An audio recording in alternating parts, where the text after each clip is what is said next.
কৈলাস এবং প্রতাপ বাজার থেকে দুইটি বড় ইলিশ মাছ কিনে নিয়ে বাড়ির পথে হাঁটছে। প্রতাপ, দেখে তো মনে হচ্ছে এই ইলিশগুলো সত্যি সত্যি খেতে অসাধারণ হবে। আজকের রাতের খাওয়া দাওয়া একেবারে জমে যাবে রে। হ, এই ইলিশগুলো দেখতে তো দারুণ। রান্না হইলে যা লাগবো না খাইতে, ভাতের থালাও সাইটে খামু। একদম ঠিক বলেছিস। আর ইলিশের সাদা মাংস, সেটার সাথে একটু মশলা আর চাল দিলে আহ, কি স্বাদ হবে! ভাবতেই পেটের মধ্যে ছুঁচোগুলো দৌড়াদৌড়ি করছে। হ, আর ওই ইলিশের স্বাদের তো কোনো তুলনাই হয় না। আমাদের নদীর ইলিশের মতো স্বাদ দৃশ্য কোথাও নাই। ইলিশ কন্যারে ধন্যবাদ জানাতে হয়। একদম একদম, ইলিশ কন্যার জন্যই তো আমাদের এত ভালো ভালো মাছ মিলছে। সে না থাকলে আমরা কি আর মাছ খেতে পারতাম? আচ্ছা ভাইবে দেয় তো, আজকে যদি ইলিশ পোলাও রান্না হয়, গন্ধে সারা বাড়ি বইরা যাইব। সত্যি, সবার মুখে হাসি ফুটবে। আর আমাদের বউরা মজা করে খাবে। তখন তো মনে হবে কোনো উৎসব হচ্ছে।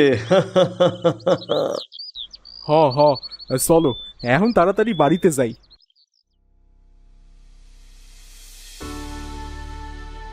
কল্যাণী, দেখো দেখো কি এনেছি তোমার জন্য।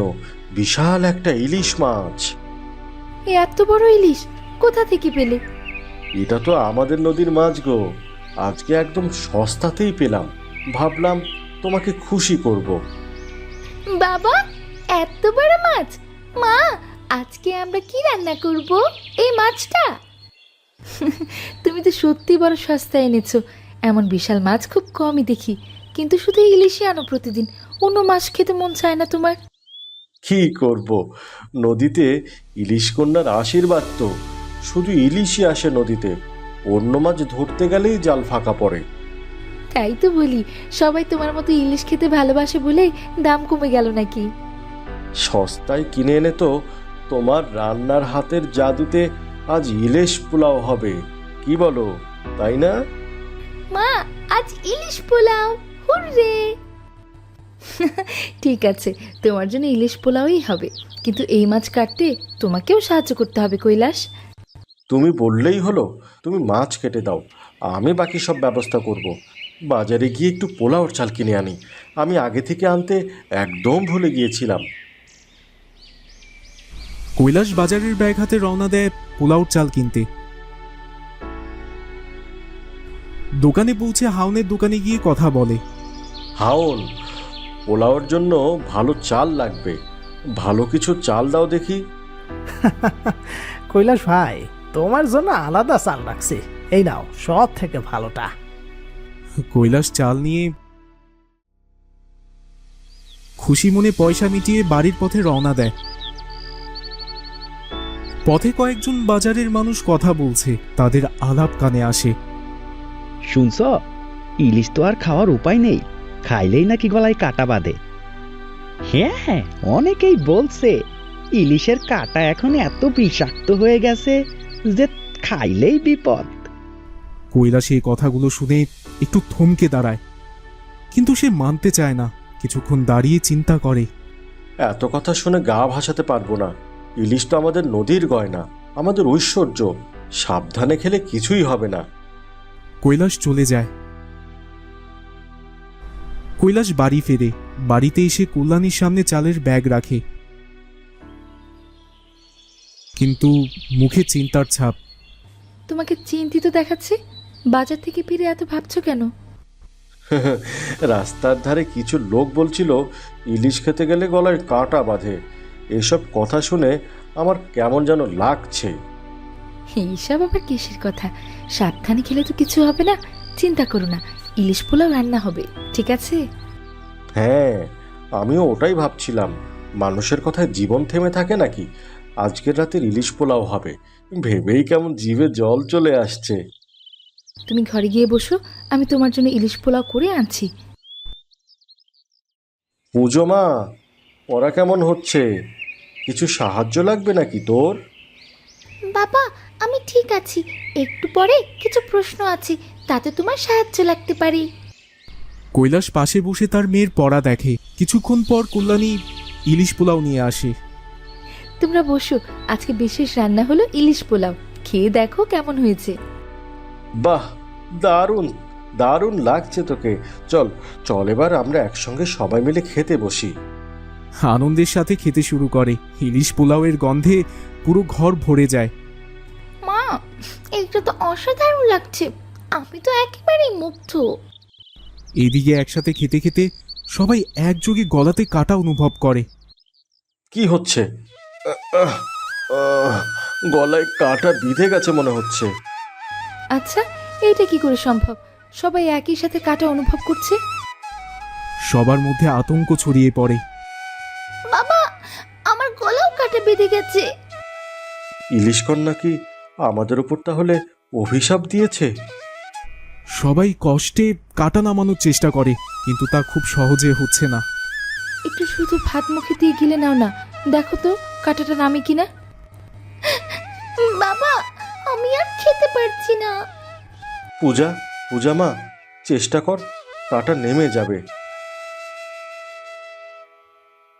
তোমরা জানো গত রাতের ঘটনা আমাদের সকলের জন্য বেশ হতাশার কারণ। গলায় কাটা লাগার পর মনে হচ্ছে ইলিশ কন্যা আমাদের উপর রুষ্ট হয়ে গেছে। একদম হাসা কথা কইছো।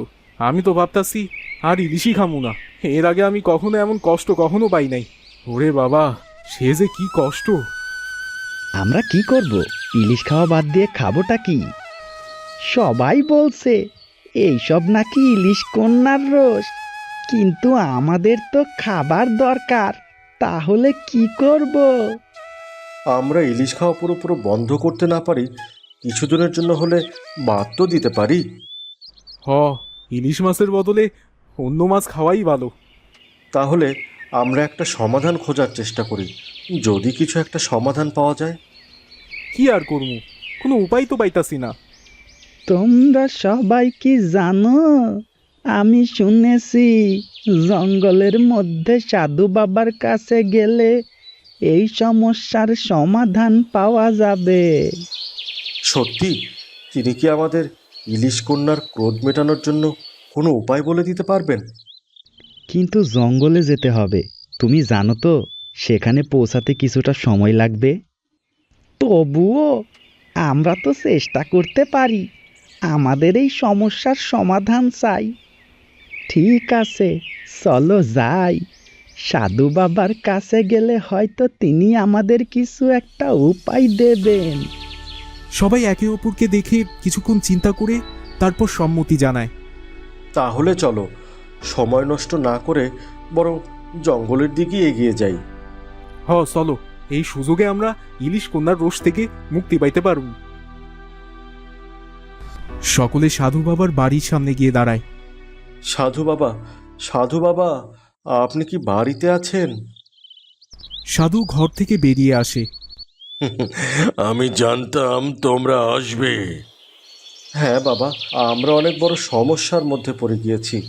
আপনি কি আমাদেরকে এই সমস্যা থেকে বের করে নিয়ে আসতে পারবেন? এটাই তো হওয়ার ছিল। তোমাদের পূর্বপুরুষদের উপরে খুশি হয়ে ইলিশ কন্যা এই বর দিয়েছিলেন। তারপর থেকে এই নদী একেবারে ইলিশে পূর্ণ হয়ে গেছে। কিন্তু তোমরা আজকে ইলিশ কন্যাকে রুষ্ট করেছ, তাই তোমাদের গলা দিয়ে ইলিশের কাঁটা নামছে না। আমরা কি এমন করেছি যে ইলিশ কন্যা আমাদের উপর এত রুষ্ট হলো? অনেক যুগ আগে এক দরিদ্র জেলে নদীতে সারাদিন জল ফেলে একটাও ইলিশ মাছ পাচ্ছিলেন না। কিন্তু সে শেষবার জাল ফেলতেই নদীতে একটা বড় ডিমওয়ালা ইলিশ মাছ তার হাতে ওঠে। সে ডিমওয়ালা ইলিশের কথা চিন্তা করে মাছটা নদীতে ছেড়ে দেয়। তখন ইলিশ কন্যা তার সামনে এসে জেলের ইচ্ছে অনুযায়ী এই নদীটাকে ইলিশ মাছে ভরিয়ে দেয়। আজ তোমরা আবারও ডিমওয়ালা ইলিশ শিকার করেছ, তাই তো ইলিশ কন্যার এত ক্রোধ হচ্ছে। কিন্তু কথা হইতাছে যে সাধু বাবা, আমরা তো সকলে না যাই না, এই ভুল কইরা ফেলছি। এই সমস্যা থেকে বাঁচার কোনো উপায় নাই। আমি জানি, আমি তোমাদের জন্য একটা উপায় জানি। এই নাও, এই হচ্ছে সেই জাদুর পানি। এটি নদীতে ফেললেই ইলিশ কন্যা তোমাদের কাছে আসবে। এরপর আমরা কি করবো সাধু বাবা? তখন তোমরা তোমাদের হয়ে তার কাছে ক্ষমা চাইবে। হয়তোবা সব ঠিকঠাক হয়েই যাবে, তবে তার ক্রোধ মেটা পর্যন্ত তোমাদেরকে অপেক্ষা করতে হবে। ধন্যবাদ সাধু বাবা, আমরা আপনার নির্দেশ মেনে চলবো। সাধু বাবাকে ধন্যবাদ জানিয়ে সবাই নদীর দিকে রওনা দেয়। সকলেই নদীর পাড়ে দাঁড়িয়ে সাধু বাবার দেয়া জাদুর পানি নিয়ে। এখন তো আমাদের এই নদীতে জাদুর পানি ফেলতে হবে। তাইলে শুরু করা যাক। কৈলাস পানি নদীতে ফেলে। কিছু সময় পরে ইলিশ কন্যা হাজির হন। তোমরা কি চাইছো? কেন আমাকে বিরক্ত করছো? আমাদের সবার ভুল ছিল। আমরা ডিম দেওয়ার আগে সব ইলিশ মাছ ধইরা ফেলছি, কিন্তু জানতাম না এর পরিণতি এত খারাপ হইব। তোমাকে রুষ্ট করে আমরা আমাদের খাবার নষ্ট করেছি, আমাদের ক্ষমা করো। ইলিশ কন্যা কিছুক্ষণ চুপ থেকে তাদের দিকে তাকান, তারপর কিছুটা নরম হয়ে যান। আমি তোমাদের অভিশাপ তুলে নিলাম। মনে রেখো, ডিম দেওয়ার সময় ইলিশ শিকার করবে না। আমি তোমাদের পূর্বপুরুষদের উপর খুশি হয়ে এই নদীতে ইলিশ ভরিয়ে রেখেছি, কিন্তু তোমরা যদি আর একবার এই কাজ করো তবে আমি আর কখনোই ক্ষমা করব না। আমার কথা যেন তোমাদের মনে থাকে। ইলিশ কন্যা, আমরা সত্যিই দুঃখিত। আমরা তোমার প্রতি অসম্মান করেছি। আমরা আর এমন কাজ কখনো করবো না। আমরা তোমার প্রতি সম্মান রাখবো। ধন্যবাদ ইলিশ কন্যা, আমরা তোমাকে নিশ্চয়ই মনে রাখব। ইলিশ কন্যা তাদেরকে ক্ষমা করে দেন এবং আবার নদীতে বিলীন হয়ে যান। শেষ পর্যন্ত আমরা সমস্যার সমাধান পেয়ে গেলাম।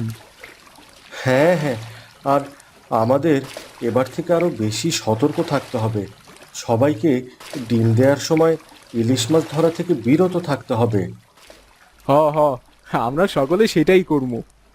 এরপরে সকলে বাড়ি ফিরে যায়। এরপরে কেউ ডিম দেওয়ার সময় ইলিশ মাছ ধরতো না। এইভাবেই গ্রামবাসীরা সুখে শান্তিতে বসবাস করতে শুরু করে।